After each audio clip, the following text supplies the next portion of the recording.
এরে যুবক সন্তান, ওই গুনাহ অবস্থায় যদি কানে হেডফোনটা লাগাও, এই অবস্থায় যদি ঘুমাইয়া যাও, এই অবস্থার মধ্যে যদি আজরাইল এসে হাজির হয়ে যায়, মায়ার নবী হাদিসের মধ্যে জানায়া দেন, তাহিয়াউনা কামা তামুতুন ওয়া তুহশারুনা কামা তাহিয়াউন। মায়ার নবী হাদিসের মধ্যে জানায়া দেয়, এই দুনিয়ার উম্মতের দল, দুনিয়ায় যাদের চলন যেমন হবে মরণও কিন্তু তেমন হবে, মরণ যেমন হবে হাসরও তেমন হবে। সাবধান হয়ে যাও এরে যুবক সন্তান, এই গুনার কাজ করিয়া যদি দুনিয়া থেকে বিদায় নেও রে যুবক, দুনিয়াতেও ধ্বংস হয়ে যাইবা, আখিরাতেও ধ্বংস হয়ে যাইবা। বলে দুনিয়াতে কেমন ধ্বংস? মানুষ বলবে এই লোকটা খারাপ কাজ করতে গিয়ে আমার আগে যে কথা বলেন ঠিক না বেটি, তোমাকে দুনিয়াতেও মানুষ ভালো বলবে না, কবরে যাওয়ার পর তোমার অবস্থাও কিন্তু ভালো হবে না। এজন্য যুবক সন্তান এখনো সময় আছে, মাওলার আযাবের ভয়টা অন্তরে ঢুকাইয়া নাও। বেলালকে ডাক দিয়া বলে, এ বেলাল, আল্লাহর নাম আস্তে জপলেও আল্লাহ শুনে, জোরে ডাকলেও কিন্তু আল্লাহ শুনতে পায়। তুমি যত জোরে বলো, ওই যে উমাইয়া বেঈমান মুশরিক তোমাকে আরো বেশি নির্যাতন করে। বেলাল কেমন যেন কান্না জড়িত কণ্ঠে ডাক দিয়া বলে, এ আবু বকর, আমি আমার আল্লাহর নাম যত জোরে জপি তত আমার দিলে মজা পায়। বেলাল ডাক দিয়া বলে, রে আবু বকর, জানো রে আবু বকর, আমি আস্তে ডাকলে এত মজা পাই না,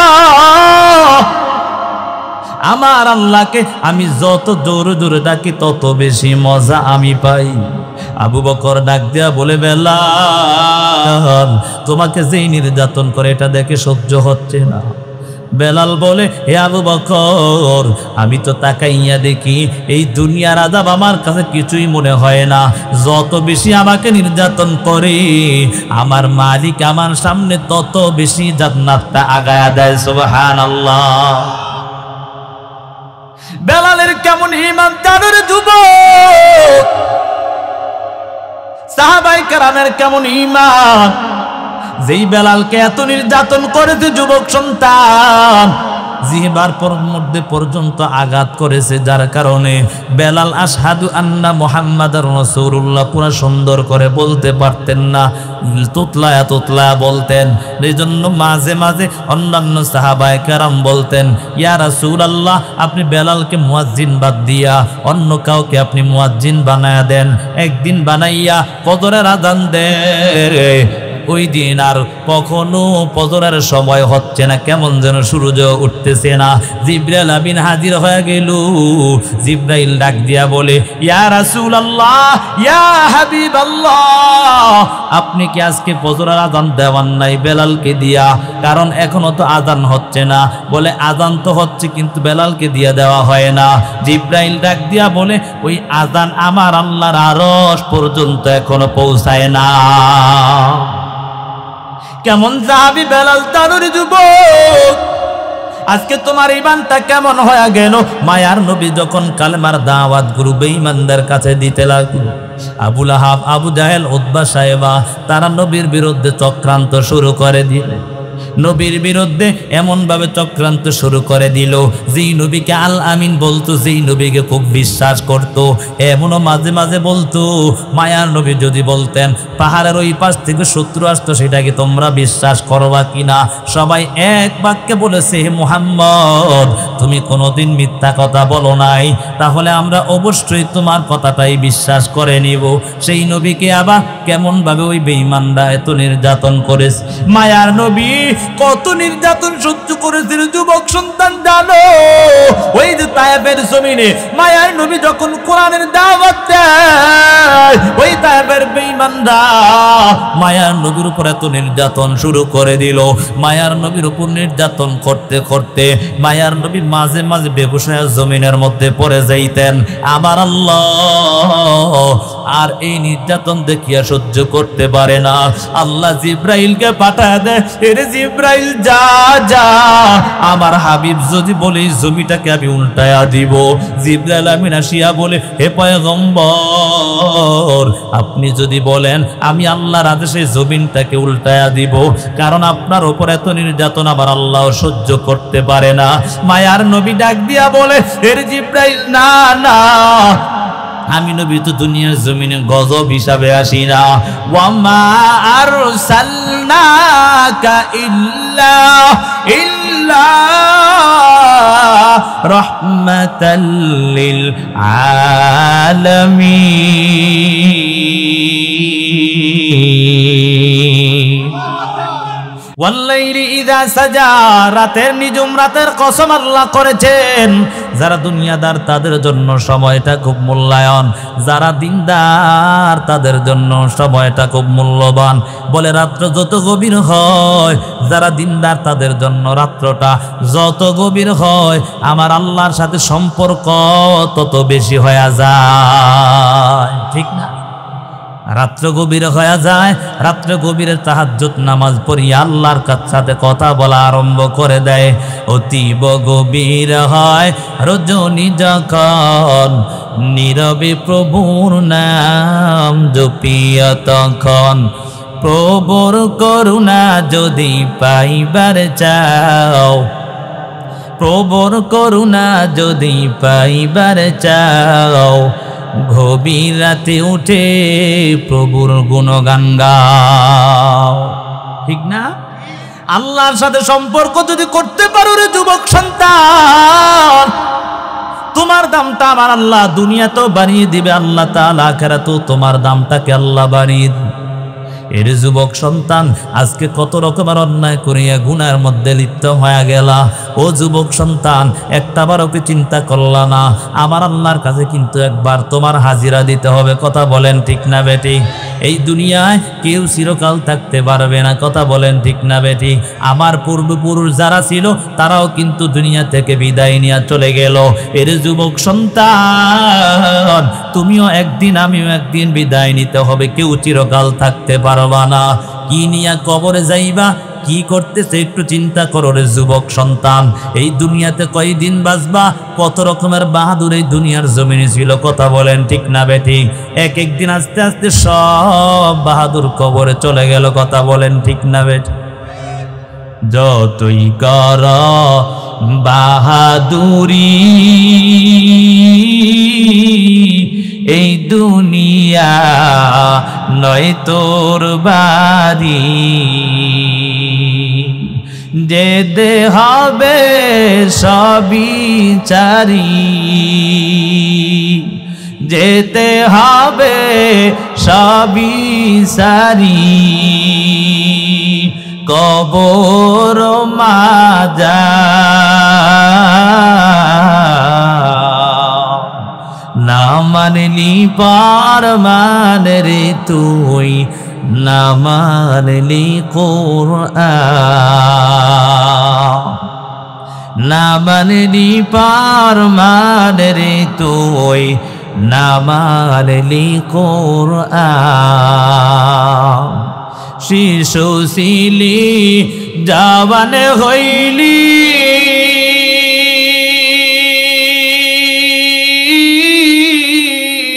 নানা বাবে সাদ মিঠাইলি, শিশু ছিলি জওয়ান হইলি,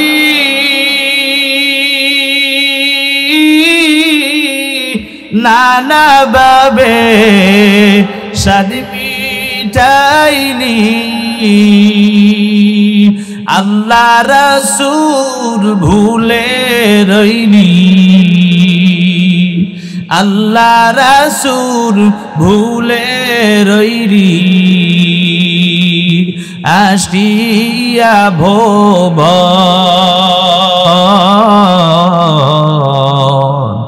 না মানলি পারমান রে তুই, না মানলি কোরআন। এজন্য যত বড় বাহাদুর থাকুক না কেন সবাই বিদায় নিতে হবে, কথা বলেন ঠিক না বে? আল্লাহ তাআলা নিজুম রাতের কসম খাইয়া বলেন, দুনিয়াদারের জন্য সময়টা খুব মূল্যায়ন হয়, যারা দিনদার তাদের জন্য সময়টা খুব মূল্যায়ন হয়। দুনিয়াদাররা সারাটা দিন কাজ করিয়া ক্লান্ত হয়ে যাবে, ক্লান্ত হওয়ার পর রাত্র যত গভীর হবে ঘুমাইয়া আল্লাহর বান্দা ক্লান্তি দূর করে বল। আর যারা দিনদার হয় রাত্র যত গভীর হয় তার সম্পর্কটা মাওলার সাথে তত বেশি হয়ে যায়। ও মা বোনেরা, আজকে তুমি কেমন ভাবে জীবনটা পরিচালনা করো, কত রকমের অন্যায় কাজে লিপ্ত হয়ে যাও। কুরাইশ বংশের একজন আল্লাহর বান্দি, বড় আবেদা সালেহা জাহেদা বান্দি ছিল। আল্লাহর বান্দি মাগরিবের নামাজ আদায় করিয়া আল্লাহর কোরআন তেলাওয়াত করতে করতে এশার সময় হয়ে গেল। এশারের নামাজ আদায় করিয়া আল্লাহর বান্দি খাবারটা শেষ করিয়া কিয়ামুল লাইল অর্থাৎ নফল নামাজের মধ্যে দাঁড়ায় গেল। নফল নামাজের মধ্যে দাঁড়ায়া আল্লাহর বান্দি সূরা ফাতিহা তেলাওয়াত শুরু করে দিলেন। সূরা ফাতিহা তেলাওয়াত করার পর যখন সূরা বাকারা তেলাওয়াত শুরু করে দিলেন, সূরা বাকারা তেলাওয়াত করতে করতে এক পর্যায়ে সূরা বাকারা শেষ। সুবহানাল্লাহ। সূরা বাকারা ছোট না বড়? এক পৃষ্ঠা দুই পৃষ্ঠা, প্রায় আড়াই পারার উপরে কথা বলেন, ঠিক নেবে? সূরাতুল বাকারা তেলাওয়াত করতেছি, তেলাওয়াত করতে করতে এক পর্যায়ে সূরা বাকারা তেলাওয়াত শেষ হয়ে গেল। আল্লাহর বান্দি দিলে বড় মজা পায়া গেল, চিন্তা করে রুকুতে যাবে, বলে না না আর একটু তেলাওয়াত করে নেই তারপর রুকুতে যাব। আল্লাহর বান্দি সূরা বাকারা শেষ করার পর সূরা আলে ইমরান তেলাওয়াত শুরু করে দিন। সূরা আলে ইমরান তেলাওয়াত করতেছে, মাঝে মাঝে বলে রুকু যাবে, বলে না না আমি মাঝে মাঝে রুকুতে যাইতে মনে চাই না, তেলাওয়াত তো আরো বেশি মজা লাগছে। আল্লাহর বান্দি তেলাওয়াত করতে করতে এক পর্যায়ে ফজরের সময় হয়ে যায়, ফজরের সময় হয়ে যাইতেছে। এমতো অবস্থায় কি যেন ডাক দেয়, আল্লাহর বান্দি ফজরের সময় হয়ে যাচ্ছে, তাড়াতাড়ি নামাজ শেষ করে দাও। আল্লাহর বান্দি নামাজটা শেষ করিয়া দুইটা হাত উঠাইয়া মালিককে ডাক দিয়া বলে, ও দয়ার মালিক, ও দয়ার আল্লাহ, আপনি কি এমন একটা রাত্র দিলেন যেই রাত্রটার মধ্যে আমি দুইটা রাকাত নামাজ শেষ করতে পারলাম না। সুবহানাল্লাহ। তারা কেমন আল্লাহর বান্দি ছিলেন, তারা কেমন আল্লাহর আশিক ছিলেন রে বাবা, একটু কি তাকাইয়া দেখো না আজকে আমার মা বোনেরা কেমন অন্যায় কাজে লিপ্ত হয়ে গেছে। আজান হয়ে গেল, মা বোনেরা নামাজ পড়তেছে না, অন্যায় কাজে লিপ্ত, মোবাইলের গুনায় লিপ্ত হয়ে গেছে। এর যুবক সন্তান, আজকে একটা বড় চিন্তা করো নাই, আজকে কেমন করে মোবাইলের গুনায় লিপ্ত হইয়া নিজের জীবনটাকে ধ্বংস করে দিয়েছে রে যুবক সন্তান। এই জন্য সবাই আছে ওই গুনাহের কাজ নিজে নিজে পরিহার করতে হবে। কথা বলেন, ঠিক না? তাহলে বুঝলাম আল্লাহ বলেন অদ্দোহা, দিনের আলোর কসম আল্লাহ করেছেন দুনিয়াদার এবং দিনদারদের জন্য। কথা বলেন, ঠিক না বেঠিক? ওয়াল্লাইলি ইযা সাজা, নিঝুম রাতের কসম আল্লাহ করেছেন দুনিয়াদার এবং দিনদারদের জন্য। তারপরের আয়াত বলে, মা ওয়াদ্দাআকা রাব্বুকা ওয়া মা ক্বালা। আমি বলছিলাম কিন্তু যে কোরআনের মধ্যে আল্লাহ এই সূরাটা কয় নাম্বার সূরা বলছিলাম না? এই সূরার মধ্যে আয়াত কয়টা সেটাও বলা হলো, এই সূরার মধ্যে রুকু কয়টা সেটাও বলা হলো, এই সূরার মধ্যে অক্ষর কয়টা, বাক্য কয়টা সেটাও বলা হলো, এই সূরাটা কোথায় নাজিল হয়েছে সেটাও আমাদের জানা হলো। কিন্তু কেন নাজিল হলো সেটা এখনো জানা হয় না। জানার দরকার আছে নি? মায়ার নবী কালেমার দাওয়াত দিতেছে, মায়ার নবী কালেমার দাওয়াত দেয়, বেঈমানদের কাছে কালেমার দাওয়াত দেয়। আবু জাহেল, আবু লাহাব, উতবা সাহেবা তারা তাকাইয়া দেখে মায়ার নবী এক আল্লাহর দাওয়াত দেয় এবং নবী শেষ নবী, সেটার দাওয়াত মানুষের কাছে পৌঁছাইতে লাগলো। আবু জাহেলের মনে চিন্তা ঢুকে গেল, মুহাম্মদ আবার কার এমন দাওয়াত দেয় আমাদের ধর্মের বিরুদ্ধে, বলতেছি কে মুহাম্মদ, আব্দুল্লাহর বেটা মুহাম্মদ এমন কাজ করতেছে, এটা তো করা যাবে না। আবু জাহেল, আবু লাহাব, উতবা সাহেবা গিয়া ডাক দিয়া বলে, হে আব্দুল্লাহর বেটা মুহাম্মদ, বল বল তোমাকে কে আদেশ করেছে আমাদের ধর্মের বিরুদ্ধে কথা বলার জন্য, একটু জানতে চাই। এই কথা বলার পর মায়ার নবী ডাক দিয়া বলে, হে চাচা, আমাকে আর আপনাকে যে সৃষ্টি করেছে সে আমাকে আদেশ করেছে। সুবহানাল্লাহ। বলে চাচা, আমাকে আর আপনাকে যে বানাইছে সে আমাকে আদেশ করছে দিনের দাওয়াত দেওয়ার। বলে কি বলো এগুলা? যেই মায়ার নবীকে আবু জাহেল পর্যন্ত ওই বেঈমানরা মায়ার নবীকে আল আমিন উপাধি দিয়েছে, কথা বলেন ঠিক না বেটি? আল আমিন উপাধি দিয়া মায়ার নবীর কাছে আমানত দিত, অর্থাৎ আমানত রক্ষা করত মায়ার নবী। অথচ আবু জাহেল, আবু লাহাব, উতবা সাহেবা ওই বেঈমানরা শেষ পর্যন্ত মায়ার নবীর বিরুদ্ধে অপবাদ দিতে লাগলো। মায়ার নবীকে ডাক দিয়া বলে, হে মুহাম্মদ বল, এই মক্কার জমিনে যদি তোমার রাজত্বের দরকার হয় আমরা তোমাকে রাজত্ব দিয়া দিব। যদি তোমার মক্কার জমিনে সবচেয়ে সুন্দরী নারীটার প্রয়োজন হয় তুমি বলো, আমি তোমাকে সবচেয়ে সুন্দরী নারীটা দিয়া দিব। মায়ার নবী ডাক দিয়া বলে, ও চাচা, না না, আমার সুন্দরী নারীর প্রয়োজন নাই, আমার রাজত্বেরও প্রয়োজন নাই। আমার আল্লাহ আদেশ করেছে কালেমার দাওয়াত দেওয়ার জন্য দাওয়াত দিই। সুবহানাল্লাহ। এরে নবীর আশিকের দল, একটু কি চিন্তা করিস? ওই সাহাবায়ে কেরাম কি পর্যন্ত ঈমানের জন্য কত রকমের কষ্টই না করেছে রে বাবা। আজকে আমাদের ঈমান এমন ঈমান হয়ে গেছে, সকালবেলা ঈমান আছে, বিকাল বেলা ঈমান নাই, কথা বলেন ঠিক না? বলে কেমন করে সকাল আছে বিকাল নাই? চাচাকে যদি প্রশ্ন করা হয়, এই চাচা আপনার শরীরটা কেমন আছে? খুব ভালো আছে। কেমনে ভালো? ওষুধ খাইয়া ভালো। কি কয়? ওষুধ খাইছি এজন্য ভালো আছে। ওষুধে ভালো করে? ভালো করে কি? কথা বলেন কি? চাচা আপনার সংসার কিভাবে চলে? আমার ছেলে বিদেশ থেকে টাকা পাঠায় এই জন্য চলে, হয় না? এমন বলে না? চাচা আপনার শরীরটা কেমন বলো? বলে আমার শরীরটা ভালো আছে, ডাক্তার দেখাইলে ভালো থাকে, আর না হয় ভালো থাকে না। ঈমান আছে না গেছে? ডাক্তার মাত্র উসিলা, ভালো করার মালিক কি? ধরে বলেন, ভালো করার মালিক কি? আল্লাহ ডাক্তার ছাড়াও ভালো করতে পারে কি পারে না? এর যুবক সন্তান ও বৃদ্ধ বাবা, এই জন্য সাবধান হয়ে যাও। আমার আল্লাহর আযাবের ভয়টা অন্তরে ঢুকাইয়া নাও, ঈমানটাকে মজবুত করে নাও। সাহাবায়ে কেরামের ঈমানের দিকে লক্ষ্য করে তাকাইয়া দেখো, তারা কত রকমের কষ্ট করিয়া করিয়া জীবনটা পরিচালনা করেছে। মায়ার নবীর সাহাবী কালো বেলাল কি পর্যন্ত নির্যাতন সহ্য করেছে জানো রে যুবক? ওই যে কালো বেলাল, হাবশী বেলাল উমাইয়ার কাজ করতো। একদিন মায়ার নবীর কালো সাহাবী বেলাল আল্লাহ আল্লাহ আহাদ আহাদ শব্দ বলতেছে, হঠাৎ উমাইয়া দেখে ফেললো। উমাইয়া ডাক দিয়া বলে, রে বেলাল বল, তুমি কার নাম জপতেছো? বেলাল ডাক দিয়া বলে, রে উমাইয়া, আমাকে আর তোমাকে যে সৃষ্টি করে তার নাম জপতেছি। সুবহানাল্লাহ। উমাইয়া রাগান্বিত হইয়া বলে, এর বেলাল বল, তোরে আবার কোন খোদায় বানাইলো? আমরা তো একমাত্র খোদা মানি আমাদের মূর্তিকে, তোমারে আবার কে খোদা, কোন খোদায় বানাইলো? বলে, আমার আর তোমারে যে বানাইছি তিনি হলেন আমার আল্লাহ। উমাইয়া ডাক দিয়া বলে, এরে বেলাল, তুই যদি এখন থেকে এই ধর্ম না ছাড়ো তাহলে তোমাকে ধ্বংস করে ফেলবো।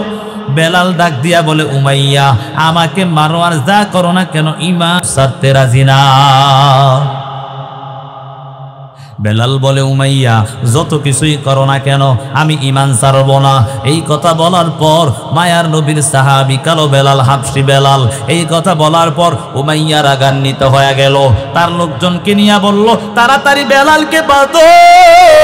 বেলালের হাতের মধ্যে বেঁধে ফেললো, পায়ে রশি লাগায়া ওই উত্তপ্ত বালুর উপর শুয়াইয়া বেলাল কেমন অবস্থা করে ফেললো, কোন বর্ণনার মধ্যে পাওয়া যায় জ্বলন্ত কয়লার উপর শোয়াইয়া দিল। বেলালকে শোয়াইয়া বুকের ওপর পাথর চাপা দিয়া বেলালকে বলে, রে বেলাল, তুমি তাড়াতাড়ি ঈমান ছেড়ে দাও, না হয় তোমাকে এখানেই মেরে ফেলবো। বেলাল বলে, না না না, যত কিছুই করো না কেন ঈমান ছাড়বো না। সুবহানাল্লাহ। বেলাল ডাক দিয়া বলে, ঈমান ছাড়বো না। এমন নির্যাতন দেখিয়া কোনো মানুষ সহ্য করতে পারবে না, কথা বলেন ঠিক না বেটি? রাস্তা দিয়া আবু বকর হেঁটে হেঁটে যায়, তাকাইয়া দেখে নবীর কালো সাহাবী বেলালকে নির্যাতন করতেছে। আবু বকর ডাক দিয়া বলে, রে বেলাল, তুমি তো তাকাইয়া দেখতেছো, যত আল্লাহর নাম জোরে জোরে জপো, ওই বেঈমান উমাইয়া তোমার উপর নির্যাতন তত বেশি চালায়া দেয়। এর বেলাল, আমার আল্লাহকে আস্তে ডাকলেও শোনে, জোরে ডাকলেও শোনে। কথা বলেন ঠিক না বেঠিক? ওয়াল্লাহু আলিমুম বিযাতিস সুদূর। আমার আল্লাহ বলেন তুমি অন্তরে অন্তরে কি ধারণা করো সেটাও কিন্তু আমার আল্লাহ জানে। কথা বলেন ঠিক না বেঠিক? এর যুবক সন্তান, আজকে লাগাইয়া কারে লাগাইয়া গুনার মধ্যে লিপ্ত হয়ে গেলা। তুমি তোমার মাকে ভয় পাইলা, তুমি তোমার বাবাকে ভয় পাইলা, তুমি তোমার আত্মীয় স্বজনকে ভয় পাইলা বলে তারা দেখলে আমাকে খারাপ বলবে, আমার উপর নির্যাতন করবে। বলে না না, তোমার মা দেখতে পায় না, তোমার বাবাও দেখতে পায় না, আত্মীয় স্বজন কেউ দেখতে পায় না, কিন্তু একজন দেখে, তিনার নামটা কি? এর যুবক সন্তান, ওই গুনাহ অবস্থায় যদি কানে হেডফোনটা লাগাও, এই অবস্থায় যদি ঘুমাইয়া যাও, এই অবস্থার মধ্যে যদি আজরাইল এসে হাজির হয়ে যায়, মায়ার নবী হাদিসের মধ্যে জানায়া দেন, তাহিয়াউনা কামা তামুতুন ওয়া তুহশারুনা কামা তাহিয়াউন। মায়ার নবী হাদিসের মধ্যে জানায়া দেয়, এই দুনিয়ার উম্মতের দল, দুনিয়া যাদের চলন যেমন হবে মরণও কিন্তু তেমন হবে, মরণ যেমন হবে হাসরও তেমন হবে। সাবধান হয়ে যাও এর যুবক সন্তান, এই গুনার কাজ করিয়া যদি দুনিয়া থেকে বিদায় নেও রে যুবক, দুনিয়াতেও ধ্বংস হয়ে যাইবা, আখিরাতেও ধ্বংস হয়ে যাইবা। বলে দুনিয়াতে কেমন ধ্বংস? মানুষ বলবে এই লোকটা খারাপ কাজ করতে গিয়ে আমার আগে যে কথা বলেন ঠিক না বেঠিক? তোমাকে দুনিয়াতেও মানুষ ভালো বলবে না, কবরে যাওয়ার পর তোমার অবস্থাও কিন্তু ভালো হবে না। এজন্য যুবক সন্তান, এখনো সময় আছে, মাওলার আযাবের ভয়টা অন্তরে ঢুকাইয়া নাও। বেলালকে ডাক দিয়া বলে, এ বেলাল, আল্লাহর নাম আস্তে জপলেও আল্লাহ শুনে, জোরে ডাকলেও কিন্তু আল্লাহ শুনতে পায়। তুমি যত জোরে বলো, ওই যে উমাইয়া বেঈমান মুশরিক তোমাকে আরো বেশি নির্যাতন করে। বেলাল কেমন যেন কান্না জড়িত কণ্ঠে ডাক দিয়া বলে, এ আবু বকর, আমি আমার আল্লাহর নাম যত জোরে জপি তত আমার দিলে মজা পায়। বেলাল ডাক দিয়া বলে, রে আবু বকর, জানো রে আবু বকর, আমি আস্তে ডাকলে এত মজা পাই না, আমার আল্লাহকে আমি যত জোরে জোরে ডাকি তত বেশি মজা আমি পাই। আবু বকর ডাক দেয়া বলে, বেলাল, তোমাকে যেই নির্যাতন করে এটা দেখে সহ্য হচ্ছে না। বেলাল বলে, হে আবু বকর, আমি তো তাকাইয়া দেখি এই দুনিয়ার আযাব আমার কাছে কিছুই মনে হয় না, যত বেশি আমাকে নির্যাতন করে আমার মালিক আমার সামনে তত বেশি জান্নাতটা আগায়া দেয়। সুবহানাল্লাহ। বেলালের কেমন ঈমান জানো রে যুবক? সাহাবায়ে কেরামের কেমন ঈমান? যেই বেলালকে এত নির্যাতন করেছে যুবক সন্তান, জিহ্বার মধ্যে পর্যন্ত আঘাত করেছে, যার কারণে বেলাল আশহাদু আন্না মুহাম্মাদার রাসূলুল্লাহ পুরা সুন্দর করে বলতে পারতেন না, তুতলায়া তুতলায়া বলতেন। এই জন্য মাঝে মাঝে অন্যান্য সাহাবায়ে কেরাম বলতেন, ইয়া রাসূলুল্লাহ, আপনি বেলালকে মুয়াজ্জিন বাদ দিয়া অন্য কাউকে আপনি মুয়াজ্জিন বানায়া দেন। একদিন বানাইয়া ফজরের আযান দেয়, ওই দিন আর কখনো ফজরের সময় হচ্ছে না, কেমন যেন সূর্য উঠতেছে না। জিবরাইল আমিন হাজির হয়ে গেল। জিবরাইল ডাক দিয়া বলে, ইয়া রাসূলুল্লাহ, ইয়া হাবিবাল্লাহ, আপনি কি আজকে ফজরের আযান দেওয়ান নাই বেলালকে দিয়া? কারণ এখনো তো আযান হচ্ছে না। বলে, আযান তো হচ্ছে কিন্তু বেলালকে দিয়া দেওয়া হয় না। জিবরাইল ডাক দিয়া বলে, ওই আযান আমার আল্লাহর আরশ পর্যন্ত এখনো পৌঁছায় না। কেমন সাহাবী বেলাল তানুর যুবক, আজকে তোমার ঈমানটা কেমন হয়ে গেল? মায়ার নবী যখন কালেমার দাওয়াত গুরু বেঈমানদের কাছে দিতে লাগলো, আবু লাহাব, আবু জাহেল, উতবা সাহেবা তারা নবীর বিরুদ্ধে চক্রান্ত শুরু করে দিল। নবীর বিরুদ্ধে এমন ভাবে চক্রান্ত শুরু করে দিল, যেই নবীকে আল আমিন বলতো, যেই নবীকে খুব বিশ্বাস করত, এমনও মাঝে মাঝে বলতো, মায়ার নবী যদি বলতেন পাহাড়ের ওই পাশ থেকে শত্রু আসতো, সেটাকে তোমরা বিশ্বাস করবা কিনা? সবাই এক বাক্যে বলেছে, হে মুহাম্মদ, তুমি কোনোদিন মিথ্যা কথা বলো নাই, তাহলে আমরা অবশ্যই তোমার কথাটাই বিশ্বাস করে নিব। সেই নবীকে আবার কেমন ভাবে ওই বেঈমানরা এত নির্যাতন করেছে। মায়ার নবী কত নির্যাতন সহ্য করেছিল যুবক সন্তান জানো? ওই যে তায়েফের জমিনে মায়ার নবী যখন কোরআনের দাওয়াত দেয়, ওই তায়েফের বেঈমানরা মায়ার নবীর উপর এত নির্যাতন শুরু করে দিল। মায়ার নবীর উপর নির্যাতন করতে করতে মায়ার নবী মাঝে মাঝে বেহুশ হয়ে জমিনের মধ্যে পড়ে যাইতেন। আমার আল্লাহ আর এই নির্যাতন দেখিয়া সহ্য করতে পারে না। আল্লাহ জিব্রাইলকে পাঠায় দেয়, এরে জিব্রাইল যা যা, আমার হাবিব যদি বলে এই জমিটাকে আমি উল্টায়া দিব। জিব্রাইল আমিন আসিয়া বলে, হে পয়গম্বর আপনি যদি বলেন আমি আল্লাহর আদেশে জমিনটাকে উল্টায়া দিব, কারণ আপনার উপর এত নির্যাতন আমার আল্লাহ সহ্য করতে পারে না। মায়ার নবী ডাক দিয়া বলে, এর জিব্রাইল না না, আমি নবী তো দুনিয়ার জমিনে গজব হিসাবে আসি না। ওয়ামা আরসালনাকা ইল্লা রাহমাতাল লিল আলামিন।